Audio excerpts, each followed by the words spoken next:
I started my journey with zero savings thrice. That point of time in our family business, we were forced to take suboptimal credit decisions and ended up losing a lot of that corpus as bad debts. If you are born in a Marwadi family, they will say that baat pisa ki koni. But every decision in a Marwadi family will be around money in some way. What's been like one key financial setback? I'd invested 10 lakh rupees in Diwan Housing Finance Limited, NCD. And the going was good, and one fine day, Diwan Housing Finance, everything crashed. 10 lakh rupees gone. After 3 years, we got our principal fully back. Because you had applied in the 2,000 rupees SIPs. No, you have that fancy, whichever scheme that you see, you start an SIP in that. So maybe 15-20 schemes you have, 1,000 rupees, 500 rupees going on.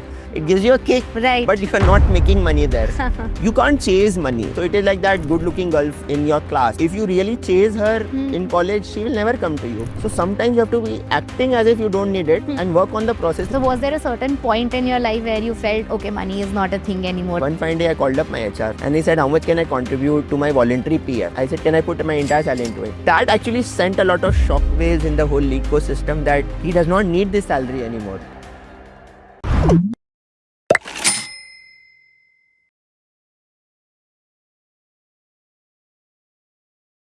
Hi Anurag, welcome. Hi Navda. Welcome to Power Up. You know, Anurag, your journey where you were down to zero savings thrice in your life to today being financially free in your hometown, having enough passive income just from the returns of your portfolio to sustain your lifestyle. Your journey is what I call the Indian dream, right? The common Indian man story.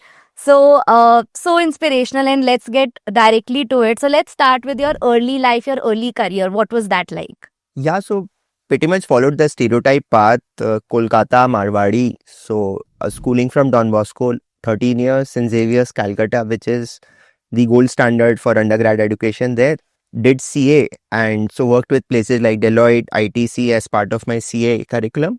Post qualification joined ITC, grabbed a 10.61 lakh job in Gurgaon and felt homesick so much that I returned to Calcutta for a 5.5 lakh job. But yeah, I came back, joined another company at that 5.5 lakh salary, and from there, so Tata Steel, Aditya Birla Group for another 10 years. In between Aditya Birla Group, it was 1 year of an MBA at IIM Ahmedabad. Okay. Prior to that, in 2012, I got married. So 2013, my first daughter came into the world. And yeah, then 2022, I continued in the job world. Last job being at a sugar company called Balrampur Chini. And then since 2022, then I thought I was maybe too good for just a job. I just started this. Or I couldn't get a job in either ways. It's fine. No, very, very interesting journey. And I would want to go deeper into each of the key important decisions that you made, right? I think starting from back in 2008, when you quit your job in Gurgaon and moved back to hometown. Tell us what was going, in your mind back then. What's your relationship with money been like, in your early years? So see, if you are born in a Marwadi family, money becomes the quintessential thing in your life. Correct. They will say that baat pisa ki koni, which means money is not the thing.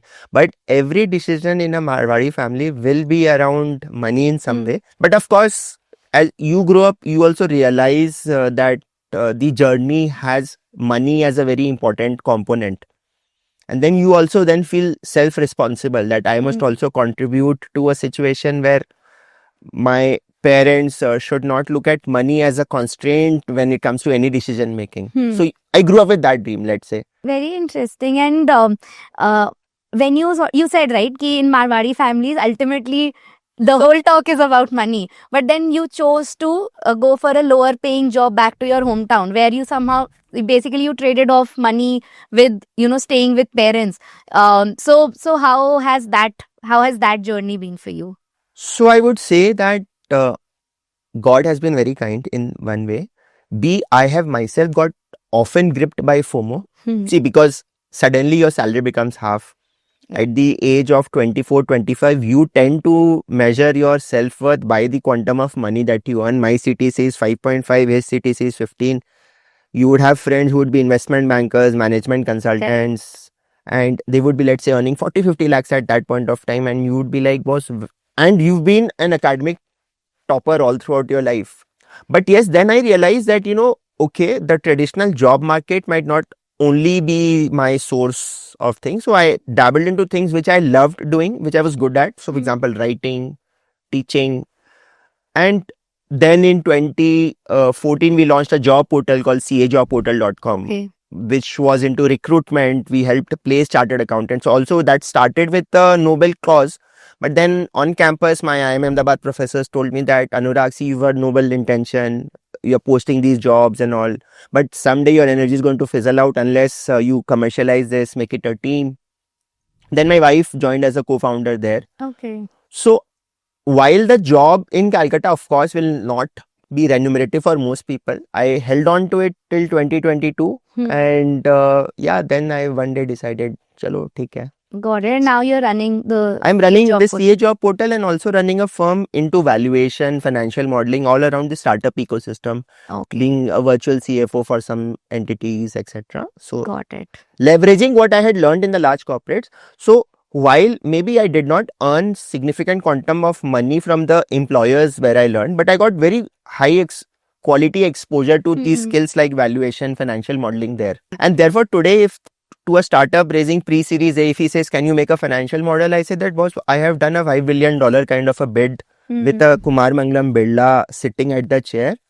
So please don't tell me whether you can do it or not. And that really helps. Fair. So, would love to talk about, the whole journey of how you landed up here. Before that, a piece where you said, you also got married and then did an MBA after marriage and a kid. Tell us more on that. Yeah, so as I always tell, that I started my journey with zero savings thrice. Yes. So I started, let's say, earning as a qualified chartered accountant in 2008.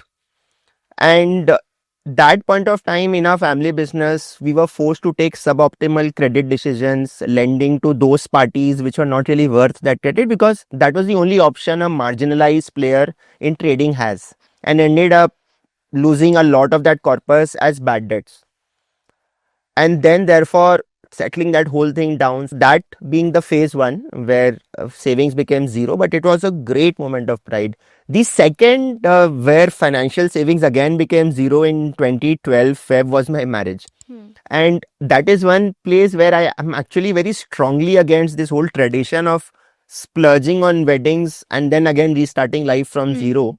Then third one was, in fact, the one where I were to blame also maybe for the initial misery that I could not anticipate the quantum of that financial decision. Somehow I got that bug that I had a GMAT score in place from 2010.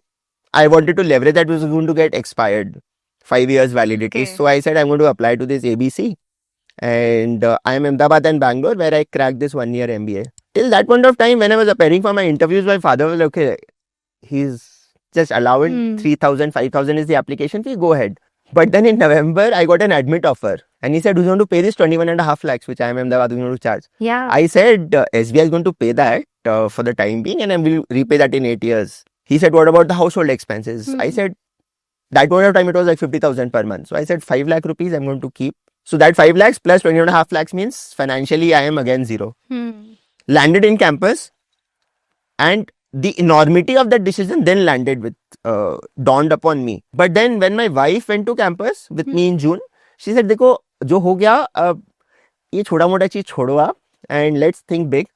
Somehow as things rolled up by October, November, then we commercialized CA job portal and all. Okay. So then things changed. And then I leveraged my writing skills on campus, waking up at 4, doing some writing work and then going to classes. So yeah, that's how it. So you always hustled on the side, whether it was job ke saath doing CA portal, CA job. During an MBA. And an MBA also writing, and this, so you always hustled your way through. Yeah. I think what I love about your journey, Anurag, is that you always had your priorities straight, right? Whether it was back in 2008 when you had your priority to, go be with your parents, or in 2014 when you went to IIM, right? To optimize for knowledge and exposure, even if it meant like a temporary setback or a temporary, kick in the finances, right? But you always had that straight. So that is really inspiring. And, out of these, I would say around a 10-year journey, right?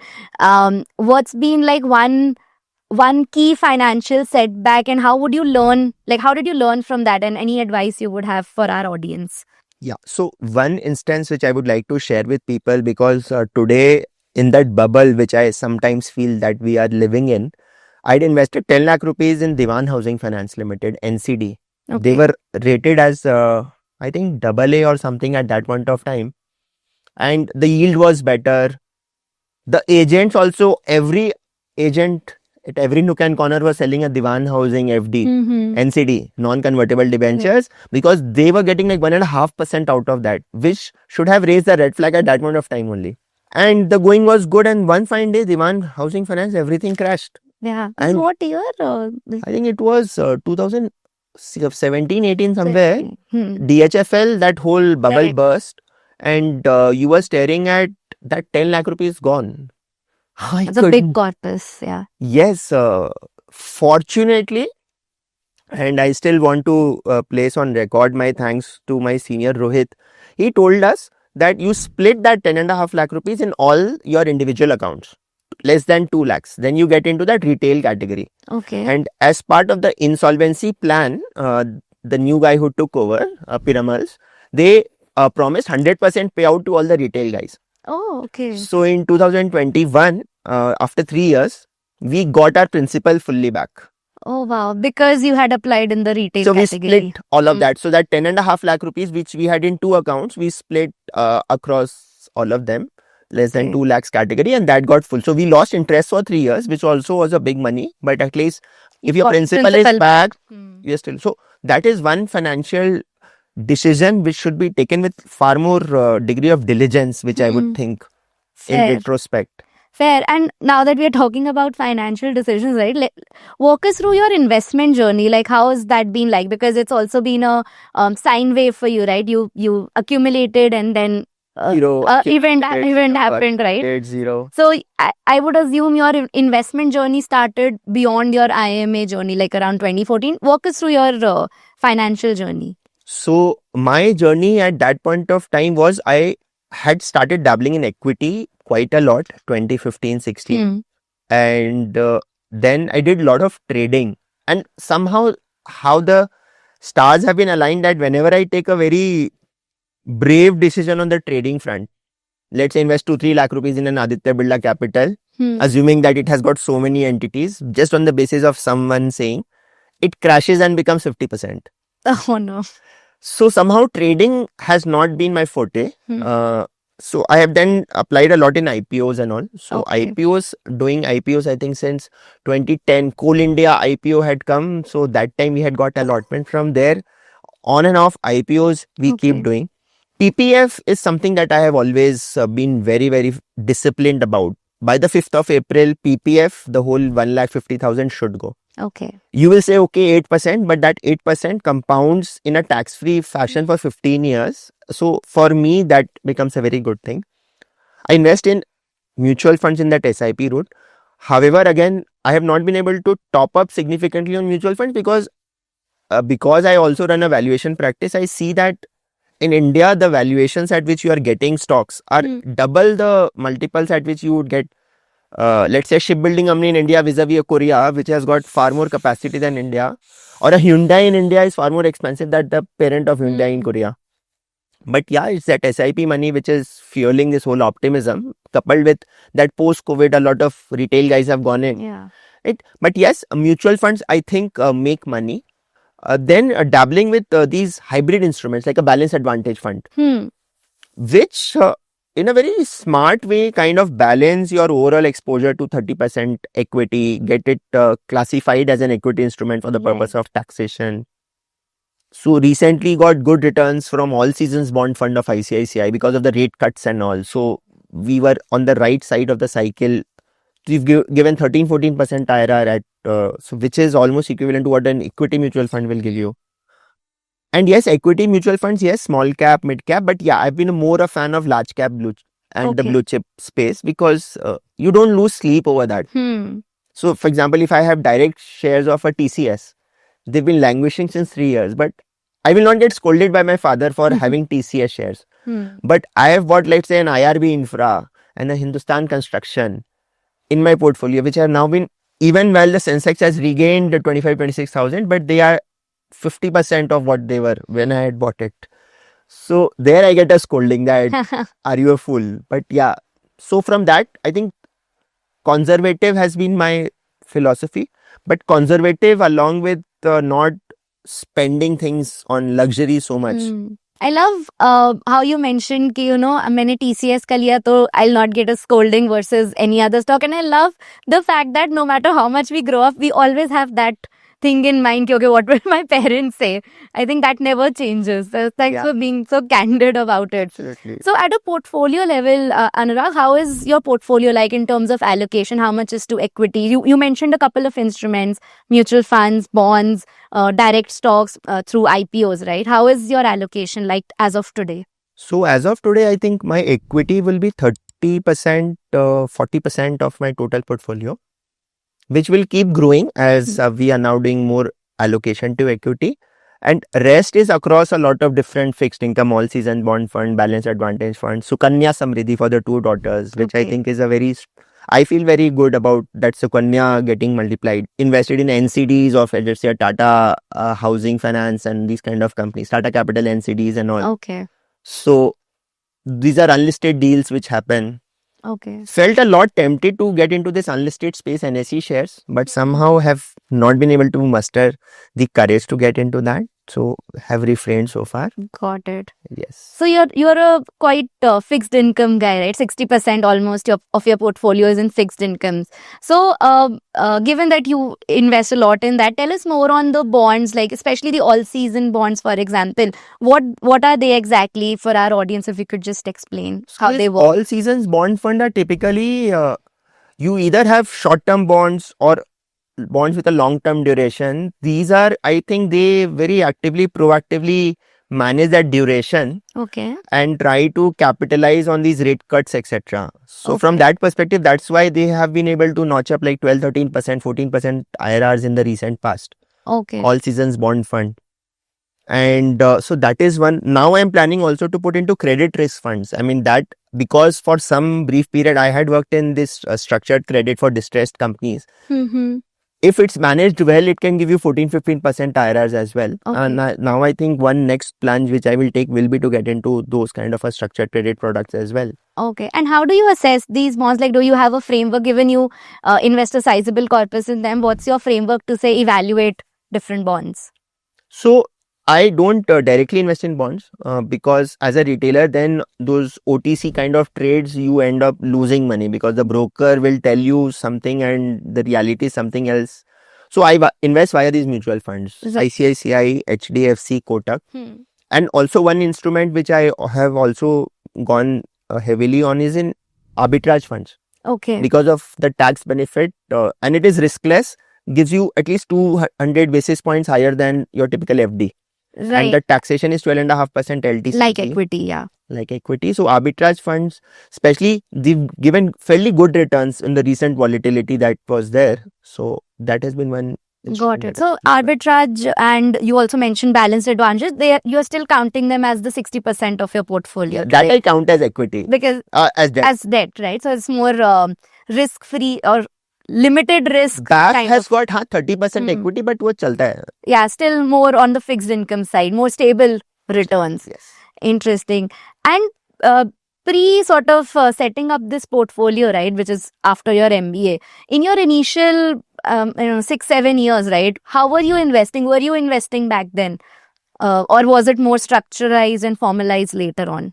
At that point of time, had started SIPs, etc. 2012, 13, 14 also I had SIPs. Franklin Templeton Blue Chip Fund and all. Okay. But those were 1,000 rupees a month. You didn't have so much money. 40,000-50,000 would have been the take home. So you invest 5,000-10,000 rupees in a mutual fund. Usse zyada kya hoga? Right. So that was what you used to do. And then before MBA, all of that had to be liquidated. So that became zero.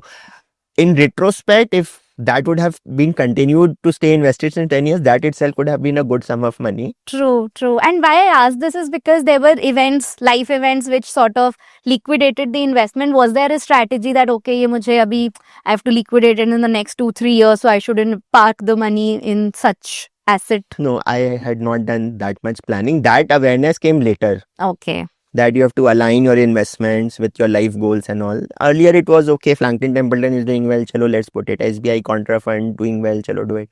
1,000, 2,000 rupees SIPs, no, you have that fancy, whichever scheme that you see, you start an SIP in that. So maybe 15, 20 schemes you have, 1,000 rupees, 500 rupees going on. It gives you a kick, Right. but you're not making money there.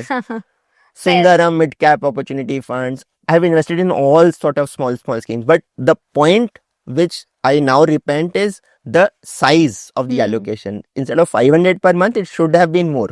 Right. And how has your mutual fund selection been now today? How do you pick mutual funds? Now I do far more. I get these data sets from a CRISIL or a Value Research, try to see that which are the best ranked funds in that category. Got it. And so, for example, right now I'm also dabbling in one theme of technology, Okay. which they say in the era of AI will go. But for example, an ICICI technology fund, I still have an SIP, which it's a small quantum of money, but I'm just trying to test the hypothesis that what if I turn contrarian and these stocks pay off significantly. So maybe I could make some money there. So I'm trying to also, so sectoral funds, again, people say are not the best of things to do happen, but I'm trying with dabbling a bit. So you can experiment and just to see that how strong was my hypothesis vis-a-vis the results. Just in an experiment also you can test Got it. something. Got it.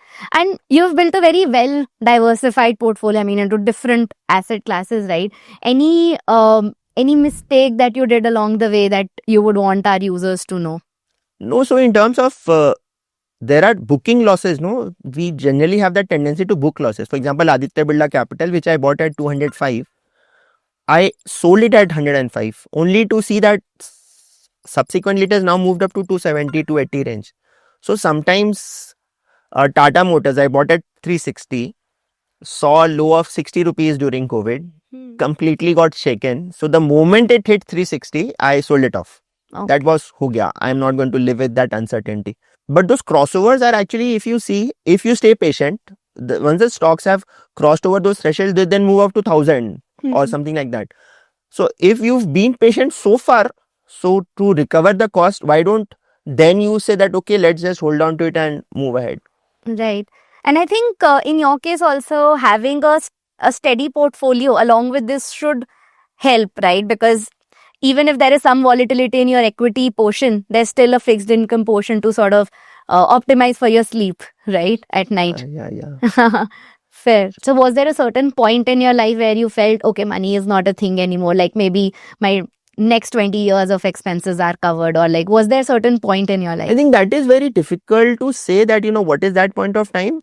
But I think the service market fit or product market fit also, once it is there. So realize that my expenses are only this much, and under any circumstances, this much so I will make only. So from an operational thing also it is there, and then as the corpus also maybe slowly builds up, you realize ki theek hai yaar, this too can be managed. For example, once CA job portal we started in 2014-15, 1-2 years I realized that across the country HRs are liking up to that idea. One fine day I called up my HR and he said, how much can I contribute to my voluntary PF? So you have that 12% of the basic which goes into the PF, and he said that you need to decide, there is no limit. I said, can I put my entire salary into it?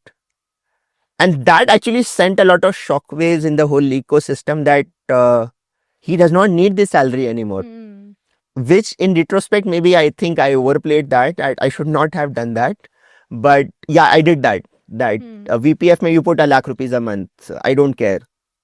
Okay, superannuation fund, put it there. I don't care. Which sent shockwaves. People, in corporate, it is a frog in the well kind of a thing. But yeah, that was one moment which I thought that theek hai. Now maybe looking back is not the thing which is there. That's so nice. So Anurag, growing up in a Marwadi family, what is that one thing about money that you have learned? It cannot be wasted. So you have to optimize on every small thing, whether it is traveling from point A to B in an Uber vis-a-vis stopping halfway and then taking a Toto to the next point. So it is X versus Y plus 20. The Marwadi mind can do that calculations in razor sharp fashion in split seconds.